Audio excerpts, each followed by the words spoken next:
cramped. We get real close, but it's great. We love it. I got a driver on the left of me. His main incredible value to the regional and collective defense here of NATO.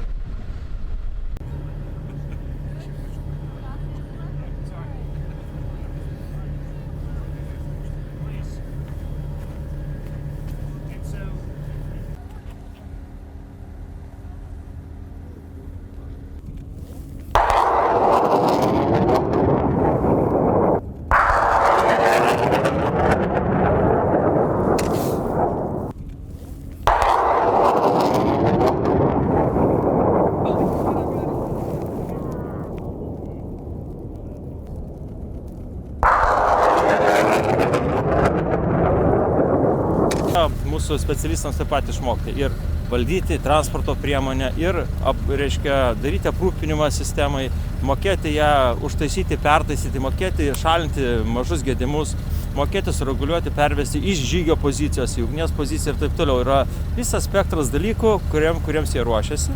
Ir čia kaip tik šiandien dieną matysime vieną iš pasirengimo etapų, kada bus jau atliekamas ugnies uždavinys. Tai tiesiog yra tęstinis ir ilgo darbo rezultatas, kurio metu ir pasižiūrėsime, kaipgi pavyksta. Kol kas tai yra svečių sistemos, kada mes turėsime savo jau jas? Taip, kol kas yra svečių sistemos, tai mes planuojame sistemą turėti dar šiais metais, sakykime, 2 metų pusmetį. Ten datos nedetalizuosiu, bet atėjimas yra numatomas šiais metais, už tai ir įrengimas, kurių buvo padarytas ir suplanuotas taip, kad tuo metu, kai ateis sistemos, kad mūsų kariai jau turėtų tą pradinį parengimą, gebėtų operuoti, gebėtų atlikti, kaip minėjau, smulkų remontą, vykdyti ugnies uždavinius ir kaip sakyt, galėtų gilinti žinias, tobulinti įgūdžius jau toliau. Tai čia yra toks labai unikali buvo proga, kada mes tiesiog pasinaudojam galimybėmis, kada mūsų sąjungininkai tiesiog išskleidė savo sistemas čia pas mus Lietuvoje.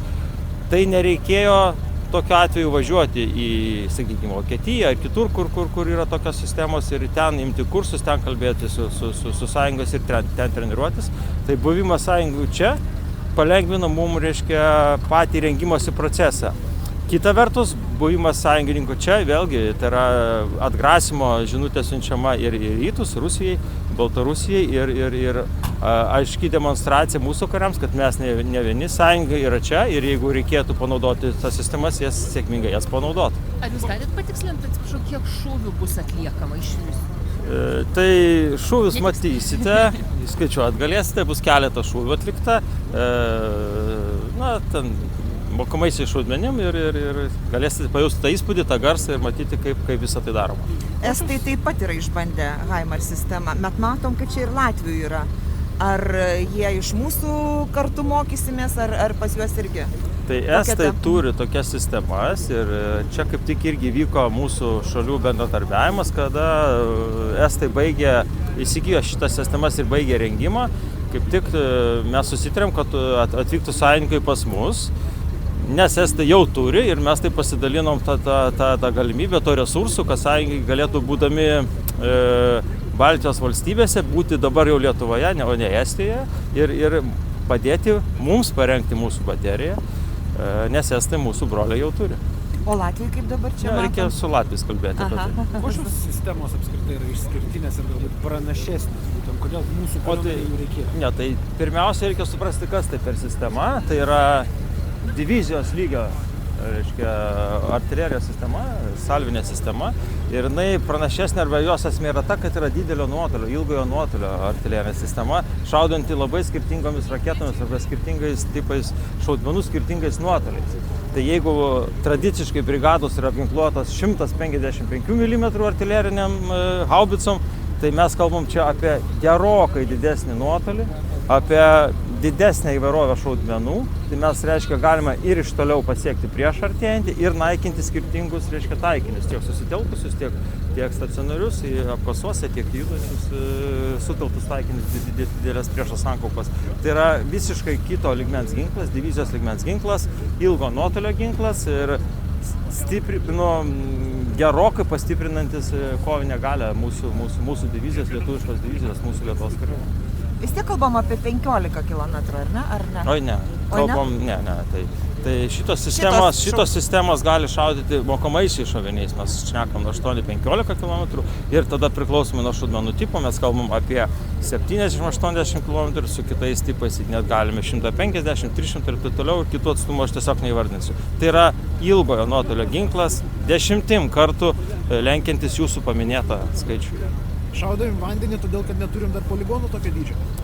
Taip, kadangi reikalingi dideli atstumai, nuo ugnies paleidimo vietos iki ten, kur krenta taikinys, aš ką tik minėjau, kilometrus, didžiuliai nuotoliai, tai yra patogiausia ir unikali čia galimybė daryti tik tai čia, Lietuvos teritorijoje šiandien dienai, tai iš čia šaudant į vandenį. Tai paleisim iš čia, raketos kris į vandenį. Ir visas tas renginys, arba sakykime visos pratybos šitos, jos reikalavo ne tik artilerinio pasirengimo. Čia reikėjo suderinti ir keliose domenuose, tiek sausumos domenė, nes mes šaudom nuo žemės, tiek ir su oro pajėgom, nes raketos skrenda oro aukštai ir, sakykime, tam tikrą atstumą, tiek pat ir su jūros domenu, todėl kad, reiškia, laivai prižiūri, kad toje teritorijoje nebūtų jokių kitų laivų, ar tame paviršiuje nebūtų jokių kitų taikinių, būtų mūsų taikinys, būtų stebimas ir taip toliau.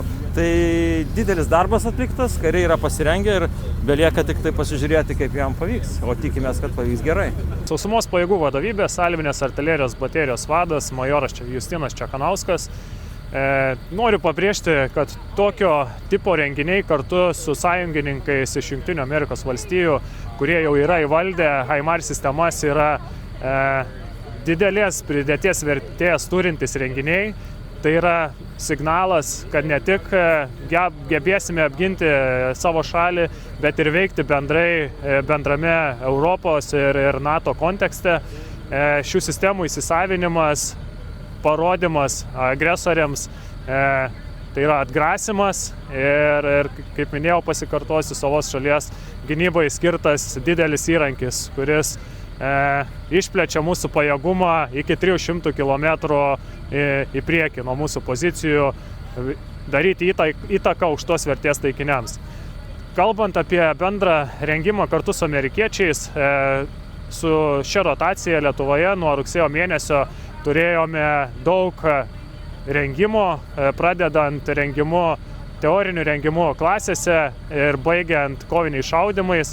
Tai tarp rengimo klasėje ir kovinių šaudymų įsiterpė pratybos Pabradės poligone, mūsų karių sertifikavimas, tai yra mūsų kariai buvo testuojami pagal amerikiečių standartus ir tą testavimą puikiai atliko. Realiai dabar yra pasiruošę atlikti ugnies uždavinius su HIMARS sistemomis, tačiau dėl Jungtinių Amerikos valstijų apribojimų mes negalime atlikti patys kovinių šaudymų su jų naudojamomis sistemomis. Rytojaus šaudymų metu mūsų įguloms bus suteiktos galimybės būti kartu HIMARS sistemoje su Amerikos kariais, tai mes juos maksimaliai integruojame ir patikriname įgytas žinias kovinių šaudymų metu. Motyvacija yra didelė, kadangi formuojamas naujas pajėgumas, visi supranta šio pajėgumo reikšmę, formuoti nėra labai sudėtinga, šiuo metu turim apie būrio dydžio vienetą suformuotą ir apmokytą, yra laukiančių, kada galės prisijungti prie mūsų taip pat karių, tiek iš dabar tarnaujančių, tiek iš aktyviojo rezervo, tiek iš nuolatinę privalomąją karo tarnybą atlikusių karių. Esu iš salvinės artilerijos baterijos antro ugnies būrio antro skyriaus taikytojas, gradinis Justas Jansonas. Treniruojamės apie metus laiko su HIMARS sistemom. Iššūkiai tokie, kad susiduriam su gal pačia sistema, kaip reikia išmokti naudotis, bet jinai yra ganėtinai paprasta, ganėtinai greitai supratom, kaip ją reikia naudotis ir tų iššūkių kaip ir neiškyla dabar. Visą laiką vyksta tas treniravimas, visą laiką mokomės, vis sužinom kažko daugiau, bet pagrindą turim ir jau galėtume, manau, naudotis. Tai esu taikytojas, mano kaip ir pareiga yra HIMARS įguloj Tai priimti ugnies uždavinius, juos patvirtinti ir atlikti su vado patvirtinimu atlikti tą paskutinį šūvį. Amerikiečiai kaip mokytojai yra labai geri, jie labai aiškiai, nuosekliai viską paaiškina, duoda ne tik informacijos bendrai, bet duoda ir praktinių įgūdžių, tai labai gerai išeina viską pasisavinti ir greit išmokti. Nežinau.